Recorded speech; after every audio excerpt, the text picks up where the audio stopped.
We have here today Professor Eric Gans from UCLA, Department of French, who has kindly agreed to talk to us about his memories of Professor René Girard and how he met him and how he encountered him and how Professor Girard influenced him. So let me start off by asking you, how did you first learn about Professor Girard and how did you first come across working with him? Well, I may be somewhat of an exception among the people you're interviewing in that when I met Girard, I'd never heard of him. He was still a fairly young scholar and he hadn't yet published Mensonges Romantiques. So when I went to Johns Hopkins, I went there on the advice of my professors at Columbia. I was rather young and they thought I would be happier at Hopkins, which was a smaller place than Yale, where I was also accepted, but they told me I probably wouldn't be happy at Yale. They might have been right. But so when I went to Hopkins, you know, they had a professor there they thought I should work with, but that's not relevant. But it seemed, you know, as soon as I saw Girard as a professor, you know, it wasn't much chance that I would work with anyone else. For one thing, he was in my field. I was interested in the 19th century novel. And in that very small department, he taught the 19th and 20th century literature and thought and so on. And he was a stimulating and dynamic professor and much more interesting to listen to than anyone else. And also a man of great personal charm. But in any way, you know, so I never had any doubts about working with him, even though politically, I probably would have done better to work with this other older professor who was, you know, more part of the profession, but I never regretted for a minute working with René. And I can say that he was very helpful to me as a dissertation director. And throughout my early career, we also, you know, he didn't have that many students, so we had spent much time together. And we always got along very well. And I was always very impressed with his, you know, his thought. Ask you, what year was this when you went to Johns Hopkins? I went to Johns Hopkins, it was 1960. I graduated from Columbia in 1960. I was still just there, you know, I wasn't even, I just turned 19 that summer. So I was quite, and I'd never really been outside of New York City, aside from a few little trips. So just going to Baltimore was quite a change. It was segregated in those days, you know. It was something that really shocked me. I didn't realize there were restaurants where you couldn't. But in any case, I was, you know, he was the highlight, I thought, of the department. And I don't think, you know, as the future showed, I think that was a correct assumption. But so I, you know, so I have the pleasure of saying that I didn't go there because of his reputation. I sort of discovered him on the basis of just contacting him and seeing how he operated in the classroom. Right. And his book, by the way, Mensonges Romantiques came out in 1961, was the spring of the year I was there, my first year there. And of course, Hopkins was a small department and it was much more companionable than in the bigger places.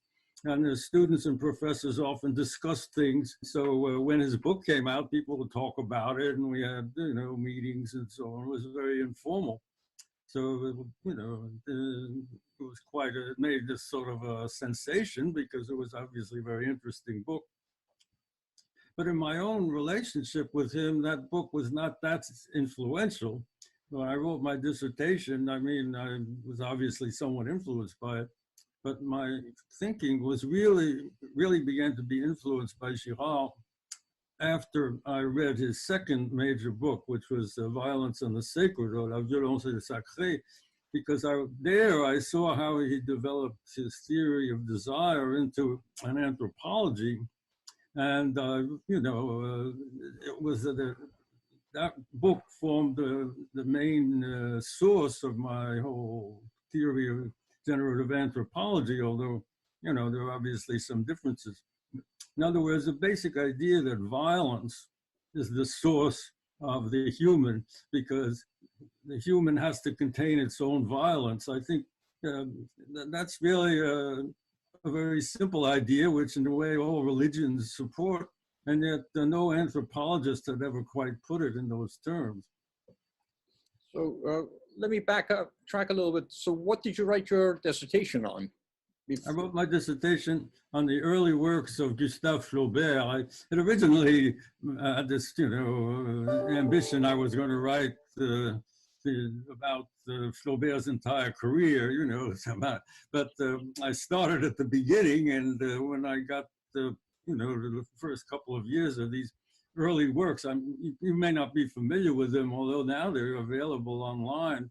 You can look at the original manuscripts at the Bibliothèque Nationale. But in any case, there were some publications about these so that the manuscripts were available in print in any case, even if not in text.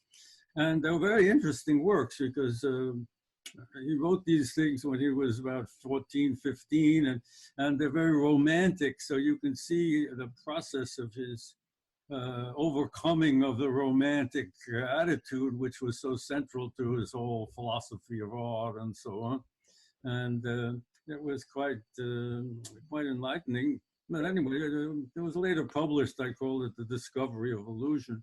And he was an excellent director. He always gave me good advice. He never tried to push his own ideas, even though he said he thought he detected some traces of them, which I'm sure he did. But he was, I couldn't imagine a better director.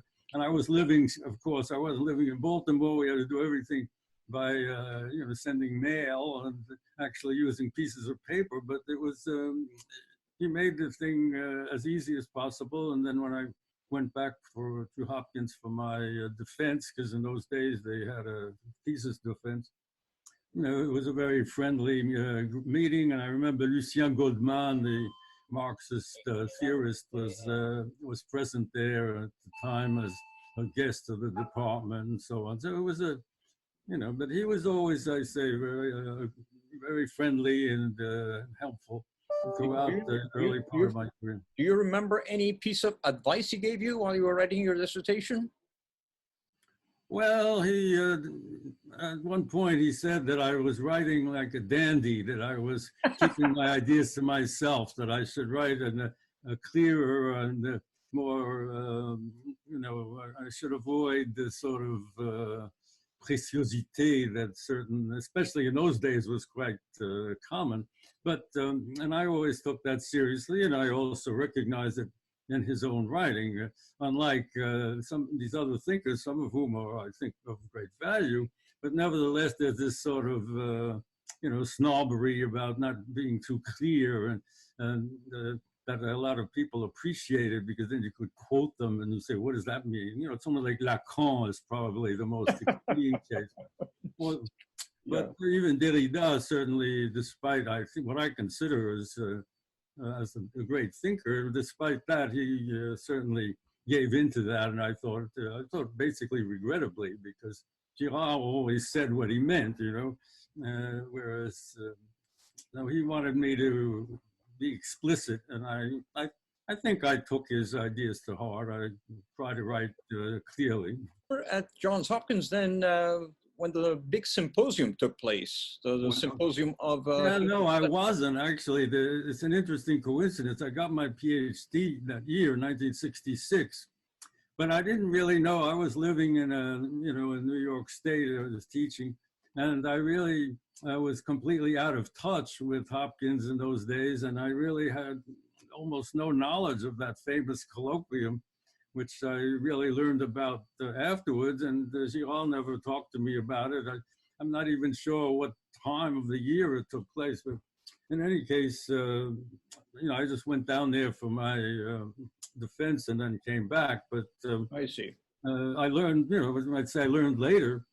I mean, there are a lot of ironies associated with that event, in particular the fact that Girard was instrumental in putting together the whole world of French theory. And yet, if you read about French theory, his name is likely not even to be mentioned. That's true. Called Derrida, Lacan, Deleuze, and so on, but and Foucault. But actually, Girard was instrumental. I've written recently about the fact that French theory really should be understood as having two branches. And what I think that generative anthropology does is bring together the two branches, although without all the tomfoolery that you find in the, among the most of the French theoreticians, all that préciosité, which I think is based on the fact that they can't say what they mean, because what they're trying to do is transcend metaphysics within metaphysics. Whereas Girard, being essentially a man of religion, he didn't need metaphysics to express himself. I think that was his real strength. Right.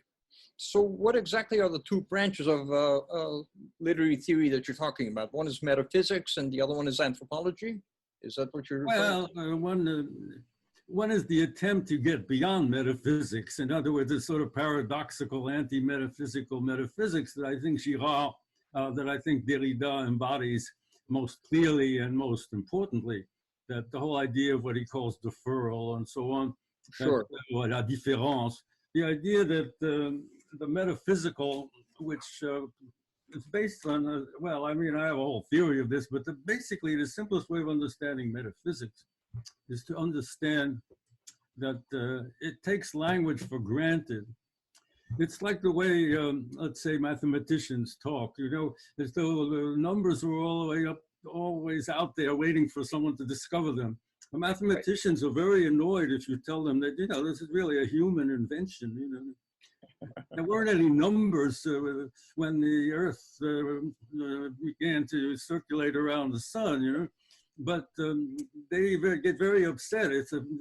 They're true Platonists. Right. But metaphysics is based on the idea that language, too, is sort of kind of a neutral medium that we discover rather than develop out of some anthropological need.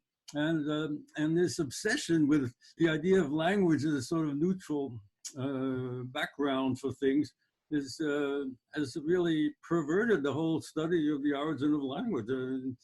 You right. can't get people to recognize that language is essentially comes about because of a human need, not because it's sort of ingrained in the fabric of existence, and like Plato's ideas basically are the beginning of philosophy. I won't go any further. So when did you discover Violence and the Sacred? Well, it came out in 1972, I think. And as soon as I read it, I realized that this was, this made much more of an impression on me than Mensonges Romantiques, which I thought was a great piece of literary criticism.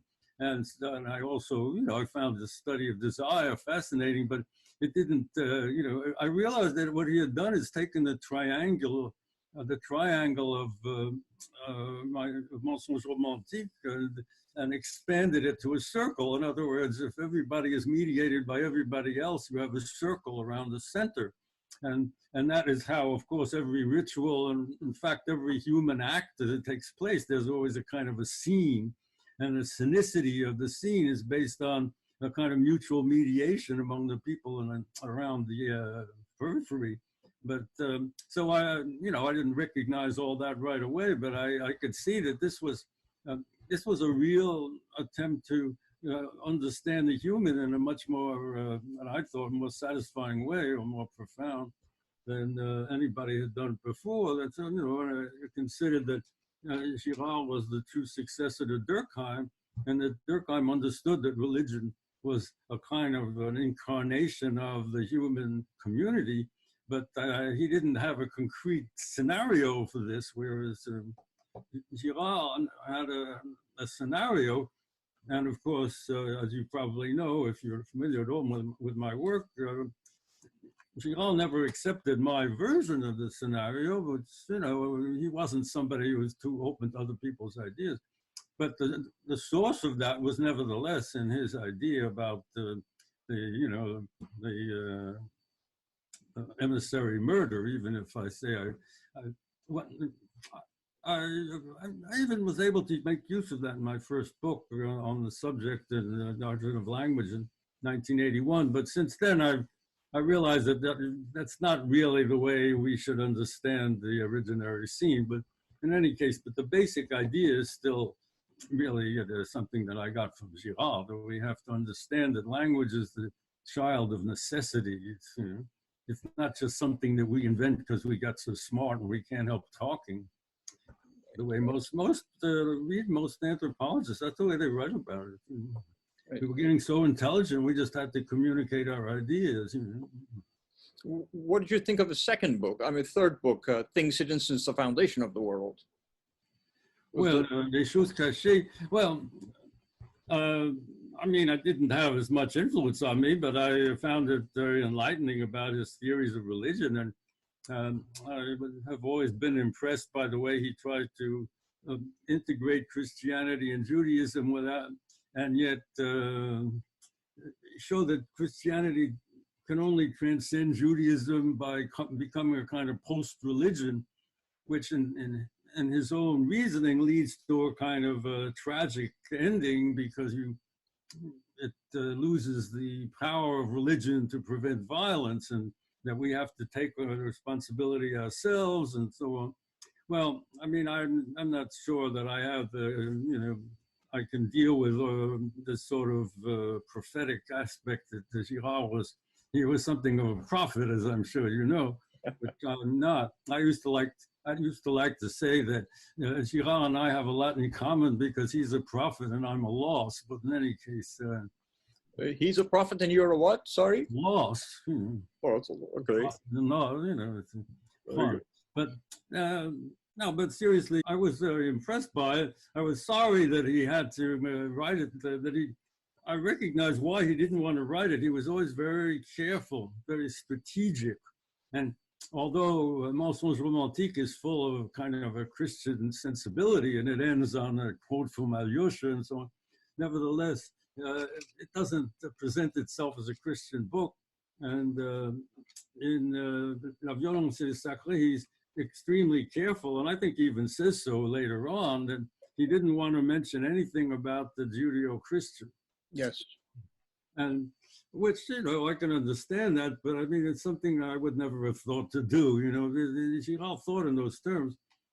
So when I saw the choses cachées, I thought that now he's sort of coming out of the closet, so to speak, as a Christian thinker, but I wish he had been able to do it on his own. It's sort of unfortunate that he had these interlocutors who were, it's not a very pretty system where you have these people who just ask you questions, oh, great man, can you tell me about this? And so, it's sort of embarrassing, but I understood that was because he was so reluctant to get this stuff out there. He was reluctant to talk about his Christian beliefs, and he needed people to kind of prod him to bring this out. So, that's how I understood that, because he certainly was capable of writing his own books, for heaven's sake.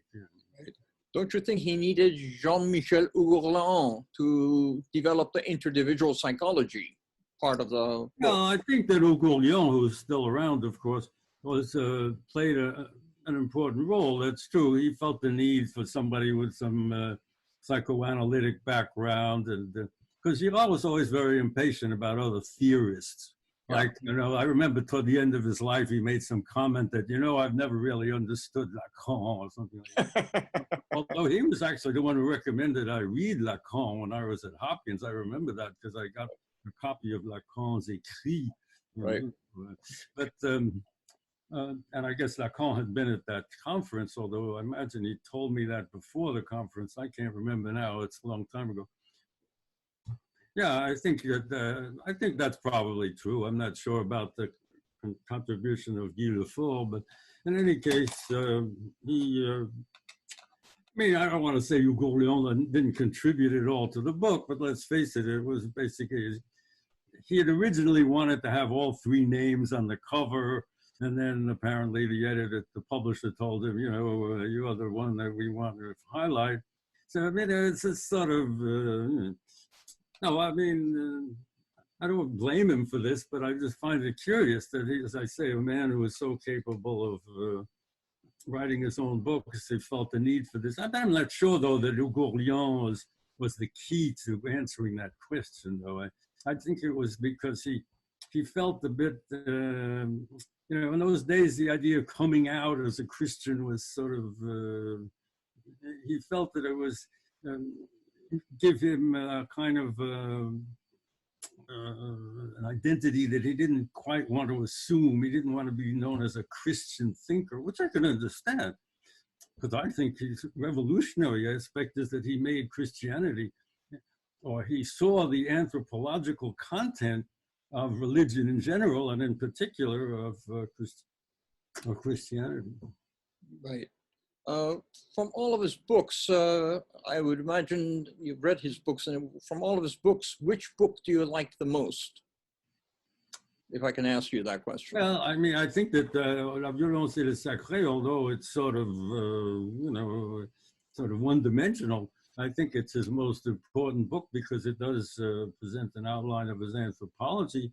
Des Choses Cachées is certainly a major work. I would say that the first three are really the ones you have to read.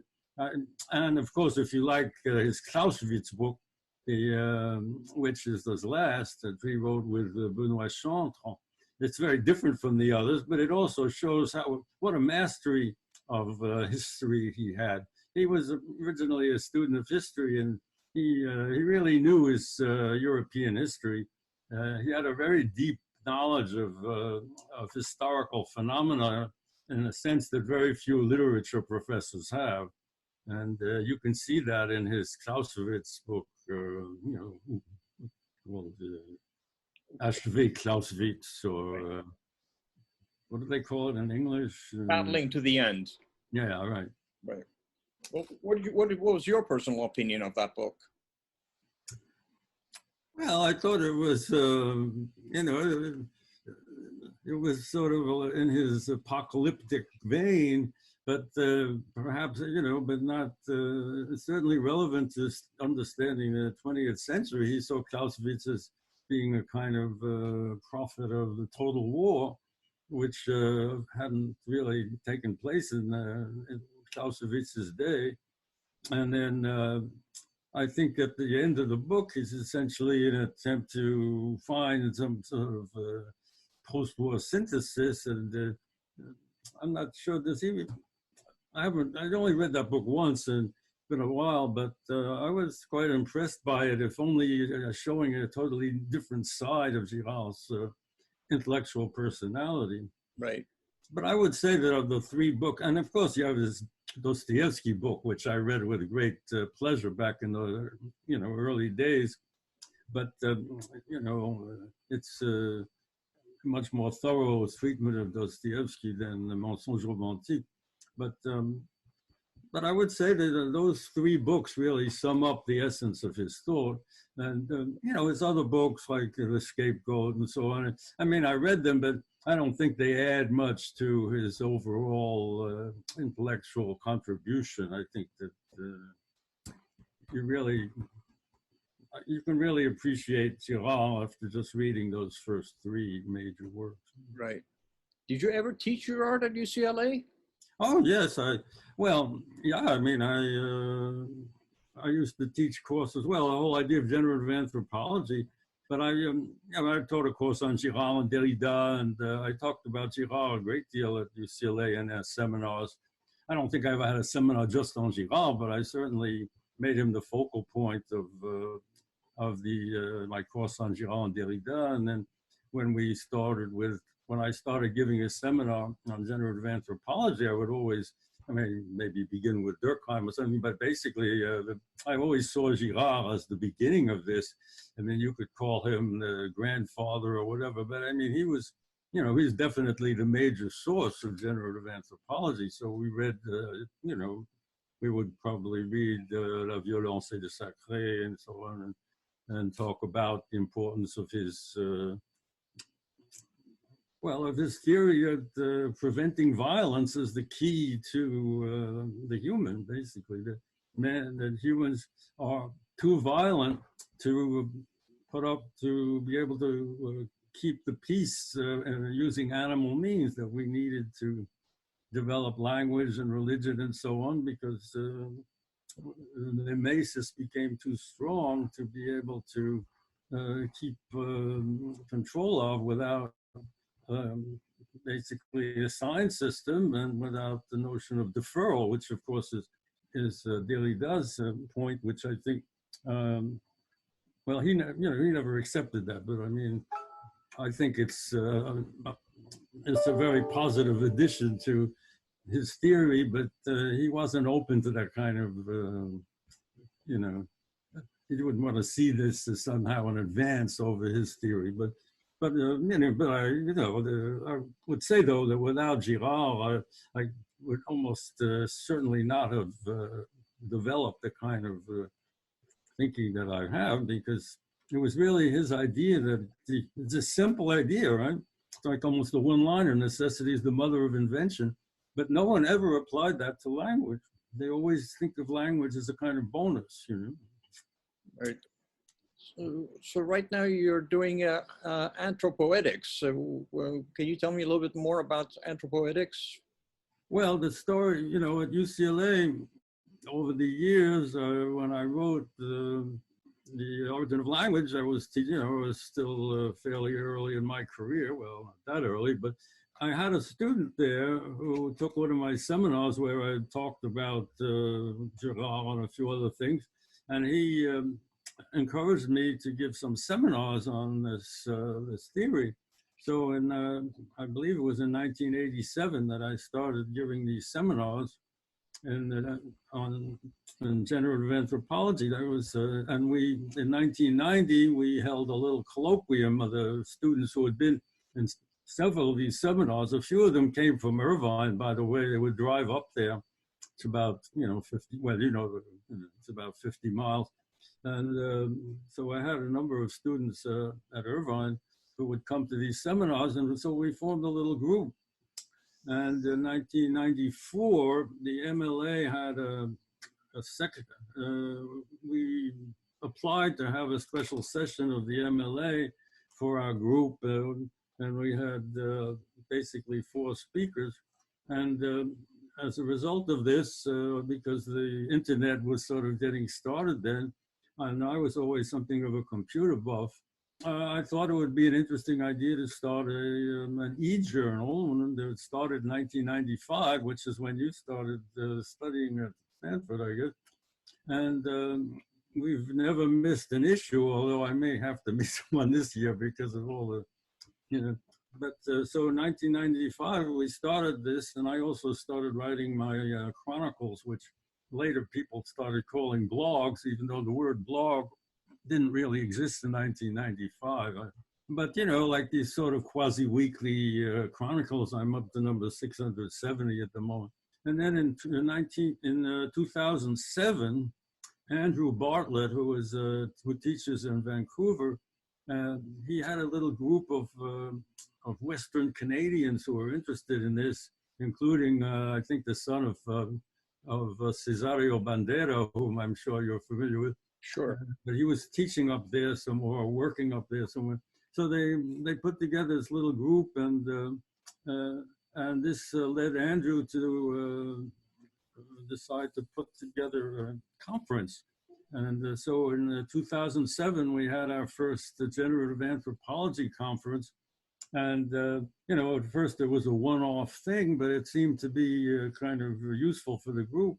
And so we persuaded one of the members to hold one the following year. And since then, we've had it every year. Unfortunately, we had to postpone it this year, but hopefully we'll be back next year in Jerusalem. It's supposed to be in Israel. And sort of ironically, we had to take a sabbatical this year because of the virus. But so it's been, and it's sort of become the center of our activities. In other words, most anthropoetics articles now come out of the papers people write for that, which is one of the reasons why I'm having trouble putting together an issue this year, because people are saving their papers for next year, so they don't want to publish them. Right. And the focus of it is really the generative anthropology, basically, your field of anthropology. Well, it is, but the group is very, shall I say, Girard friendly. In fact, if you look on our website, you see that we accept people who aren't really very interested or in generative anthropology, but who try to apply René's ideas to things. Obviously, I'd rather have people, deal with a synthesis that I've attempted to create rather than simply, deal with Girard as an independent entity, in which case they, the group actually, I should have mentioned, the group that held that conference was a kind of spin-off from COVER, or, the Colloquium on Violence and Religion, which I'm sure you're familiar with. But some of the meetings of COVER had become so, well, kind of de-intellectualized, shall I say. And so a group of the members of the group, without being disloyal to Girard, felt that there should be a separate organization to deal with GA. And so, basically the organization exists essentially in these conferences, but and anthropoetics, of course, is linked to it. But, it's a small group, but it's somehow survived after all. It's survived, we've had, 13 conferences so far. But wonderful. The spin-off of the COVER, I think COVER today is much less of an intellectual operation than it used to be, because it's kind of ecclesiastical in tone and so on.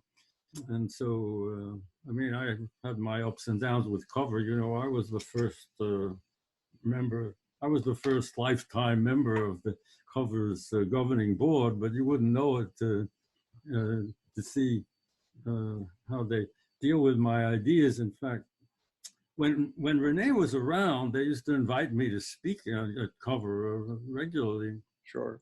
And to give a plenary speech. And, but as soon as Girard was no longer there, instead of saying, well, we don't have Girard, but we can have Gans, they said, rather, we don't want Gans. I haven't been back there since 2004. That's, 16 years. But, I'm not, it doesn't bother me too much. Yeah. Do you still keep in touch with Andrew McKenna and I can't say we keep in touch regularly, but for instance, last year in New York, we had our GA conference in New York City, and Andrew was there along with Sandy Goodhart. In fact, unfortunately, they talked more than anyone else, but that's because these old guys, they're kind of used to talking. But it was nice to see them. Now, Andrew, of all the Girard, the true Girardians, if you like, Andrew was always the one most open to my ideas and the most generous about them, in a way that very few of the others were. But Andrew has always been very supportive. In fact, he's on the editorial board of Anthropoetics, and he has written a couple of articles for us. But above all, he's always a kind of invigorating presence, Wonderful. Well, he also went to Johns Hopkins. He was a graduate. Oh, yeah, well, he and Sandy Goodhart are, Sandy likes to talk about us as a kind of the first students of Girard, that I was first, and Andrew was second, and he was third. I said, you could be first if you want. I don't really consider that very good. Well, you do have that famous reputation of being the first student, graduate student of Girard. Well, I've heard that, but I once tried to verify it at Hopkins, and I discovered that they consider that the name of the director of your dissertation is some sort of confidential, I see. Whereas in most places they print the names of the directors on when they make it into a volume, they have the names of the 3 people who signed it or whatever. Whereas Hopkins doesn't do that apparently. Yeah, but I think in any case, any time there's any kind of Girardian meeting, I've never met anyone there who studied with Girard before I did, although obviously people did. He taught in several places before. Professor Gans, let me ask you, is there 1 or 2 good memories you have of René? Yeah, that's something I actually sort of prepared, in the sense that it's something I've always thought about. I can name, I'm sure I have many, but there are 2 incidents that I think are particularly significant. One, when I was just a first or second year student. And, you know, I realized that Girard was a Christian. And so I remember asking, and we always spoke French together.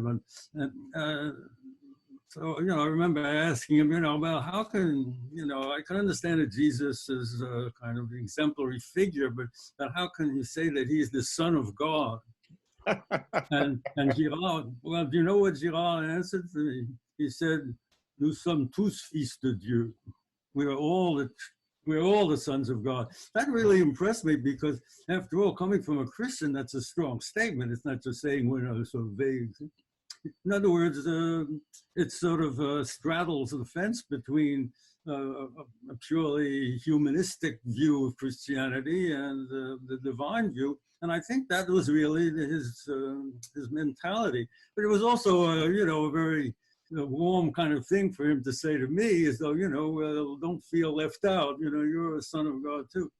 And I thought that really expressed the kind of generosity of his religious views. And the second is when in 1978, he invited me back to Hopkins, hopefully to take up a position there. But that was a complicated thing. I don't want to go into too many details, but I guess something in my own conscience told me it would not be a good idea. So I somehow managed to kind of screw that up. But that was when I first got the idea of generative anthropology, the idea of the origin of language. And so before leaving, I gave a little talk in the department, because Hopkins was great about that. You know, you could just say, you know, I'd like to give a little talk next week, and all the graduate students would show up. You know, that's something that you can do in any other department I've ever seen. Right. And so I gave this little talk where I presented some of these ideas. I can't tell you which ones.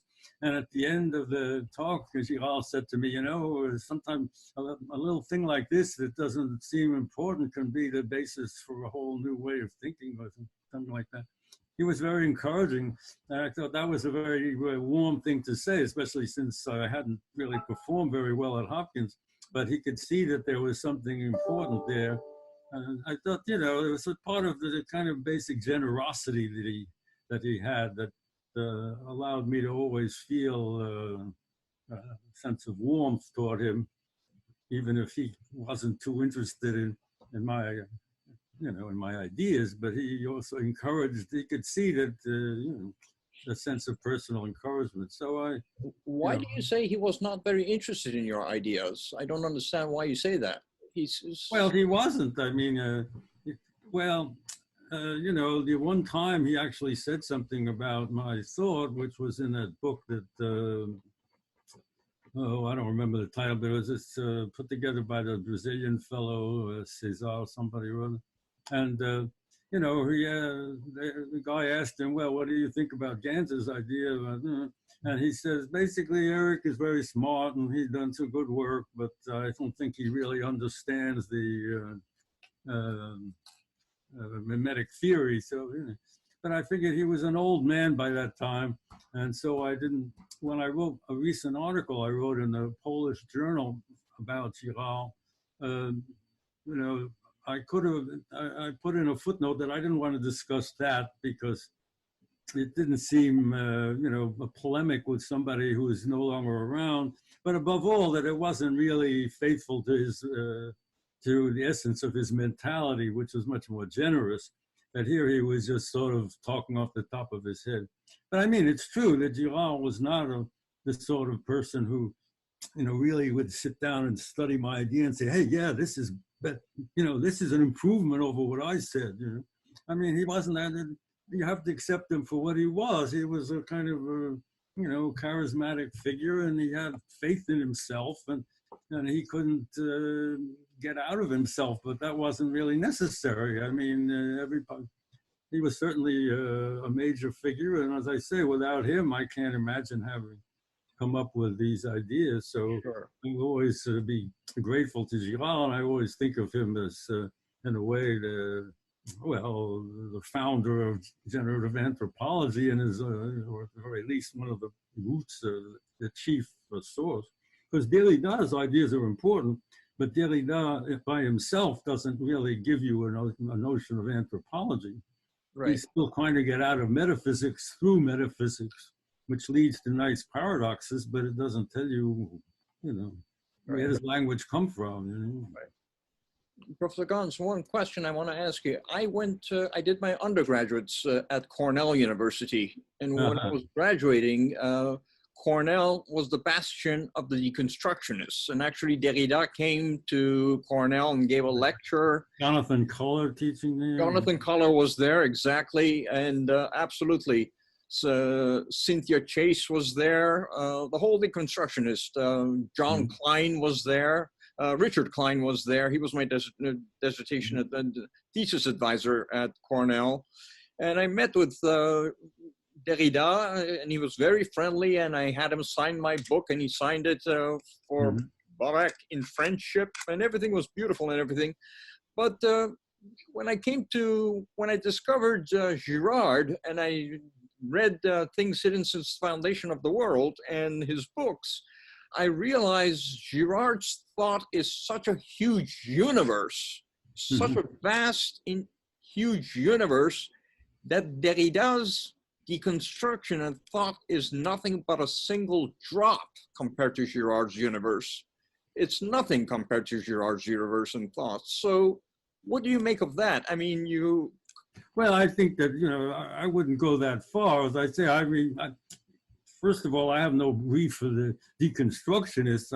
They never showed me any respect, even far less than Girard, but either of us, really. The reason his universe is vast is that he begins with religion, and whatever else you can say about religion, it's about human beings trying to relate to the forces that have, created them or that they've created, and that transcend them. And so there's a transcendental aspect. Yeah, exactly right. The people like Derrida, I don't know if Derrida ever really wrote anything very interesting about religion. I imagine he wrote a few things, but it's all basically philosophy is the source of all wisdom, that kind of thing. Whereas Girard's one guy who, he had the nerve to say, philosophy isn't really that important.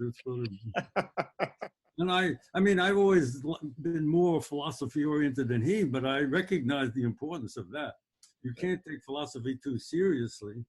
And, whenever I meet an analytic philosopher, it confirms my dissent. I remember he gave a talk to a Christian group at Stanford, and he said, "I'm not a philosopher. I want to make this clear. I'm not a philosopher, but I'm a thinker."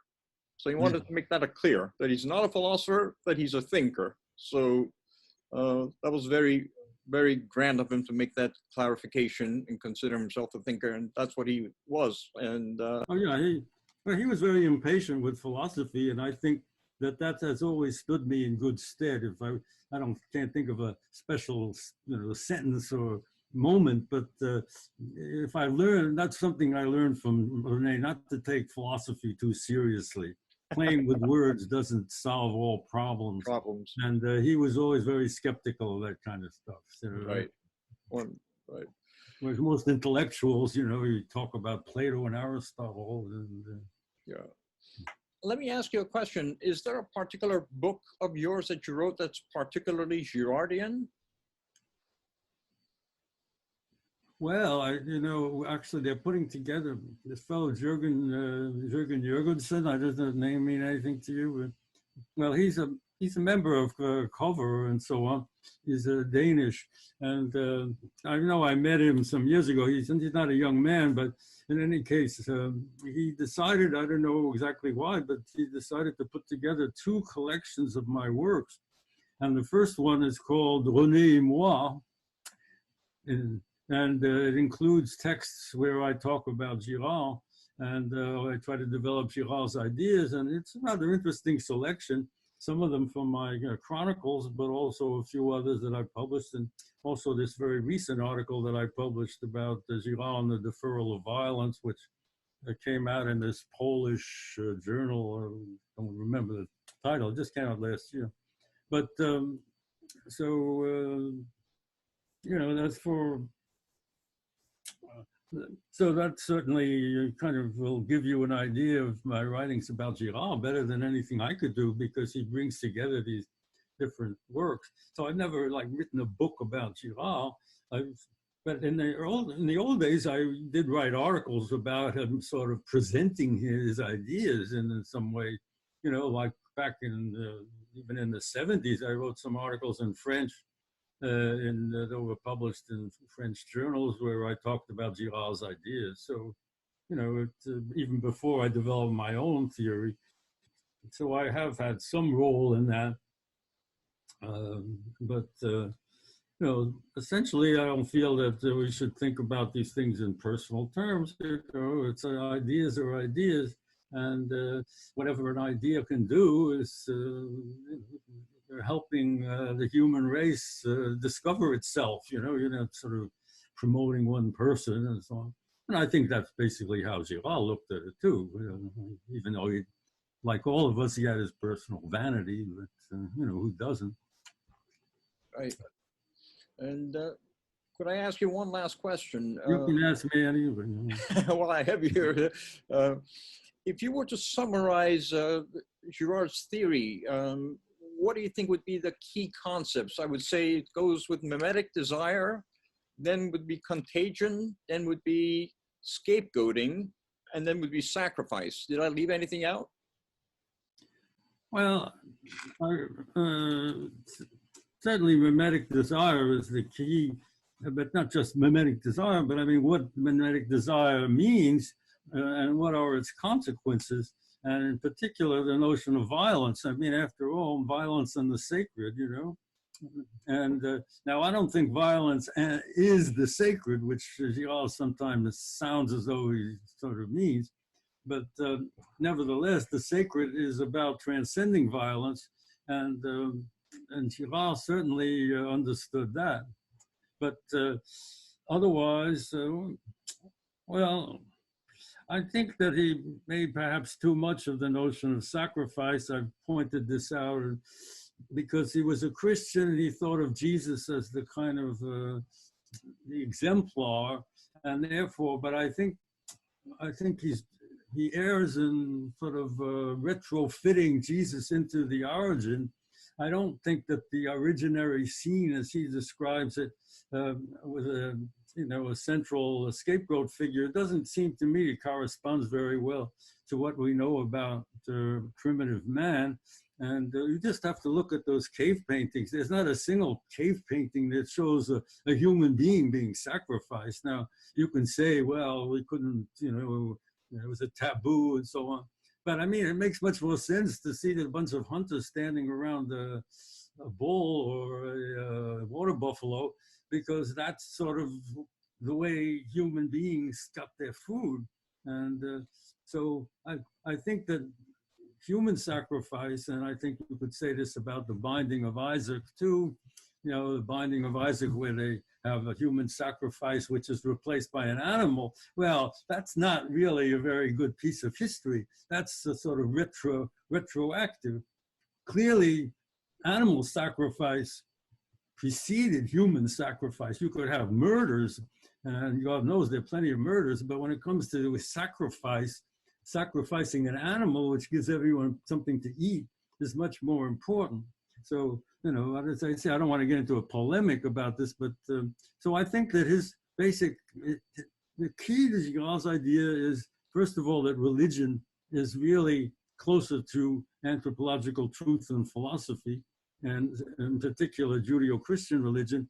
And second, that the revelation of the main revelation of religion, if we understand it correctly, is that the human is the one species that is more of a danger to itself. I don't know if he ever said this, but I'm sure he would have endorsed it. The human is the one species that is a greater danger to itself than the outside world is. And I think that sort of sums up why we need religion, why we need language, why we need culture, and so on. And I imagine he might agree with that, but in any case, I think that's sort of the key to his oeuvre. I mean, he started out in talking about the novel because he's talking about desire which leads to violence, and the whole process of that book is, it gets more violent as it goes along because the internal mediation becomes more intense and so on. And we shared a great love for Dostoevsky. I remember my first literary experience as a teenager, I must have been about 13 or 14, is reading Notes from Underground. And I never forgot that first sentence where he says, "I am a spiteful man. I think my liver is diseased." You know? I mean, it's, I could tell that Girard was somebody I was going to like just knowing he wrote a book about Dostoevsky. Okay, well, thank you so much, Professor Gans, for taking the time and sharing all your thoughts and memories on Professor René Girard. I greatly appreciate it, and would love to meet you sometime soon and partake in your anthropology conference sometime. Well, you certainly are welcome to come next year if we to Bar-Ilan University if you have the, you know, and participate for that matter. You know, most of our people have some kind of Girardian background. But it's been a real pleasure to meet you, and I've really enjoyed our conversation. In fact, I'm glad that you're not 20 years old. It's sort of much easier to talk to you than to I don't know why I thought you would be. So. Okay, well, thanks a lot in any case. I really, it's really been fun.